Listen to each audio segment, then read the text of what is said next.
দেখেন, ইউনূস যদি দেশটারে সোনা দিয়া মুড়ায়া বাইন্ধাও দেয়, তারপরও আমরা নির্বাচন চাই। কারণ নির্বাচন আমার নাগরিক অধিকার। আমরা বারবার নির্বাচন চাবো। এটা এটা this is the right thing to do. সঠিক কাজ করার জন্য সব সময় সঠিক জিনিসটা চাইতে হবে। আমরা এই সঠিক সময়ে সঠিক কাজ করতে পারি না দেখেই ৫৪ বছর বয়স হয়ে গেছে আমাদের, আমরা এখন পর্যন্ত একটা গণতন্ত্রকে প্রাতিষ্ঠানিক রূপ দিতে পারি নাই। উল্টা তো পারি নাই কিছু, উল্টা আমরা ৫৪ বছর বয়সে নতুন করে সব কিছু শুরু করতেছি।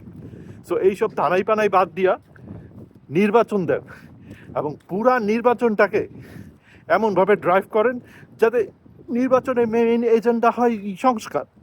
যে আমরা এই পরিবর্তন চাই, এই পরিবর্তন চাই, এই পরিবর্তনের উপর বেস করে মানুষজন ডিসিশন দিবে। বাংলাদেশের ভোটারদের বিশাল বড় একটা অংশ সম্পর্কে কারো কোনো ধারণা নাই যে তারা আসলে কোন দিকে ভোট দিবে। হ্যাঁ, পোল টোল হবে, কিন্তু পোল তো শেষ পর্যন্ত সব কিছু না। সো নির্বাচন দেন, নির্বাচনের কোনো বিকল্প নাই। আর গণতন্ত্র ছাড়া পৃথিবীতে আর কোনো সুস্থ স্বাভাবিক ভালো রাষ্ট্র ব্যবস্থা নাই, এখন পর্যন্ত কেউ আবিষ্কার করতে পারেনি। আর গণতন্ত্র শুরুই হয়, এই গণতন্ত্র শুরুই হয় নির্বাচন দিয়ে। নির্বাচন দেন।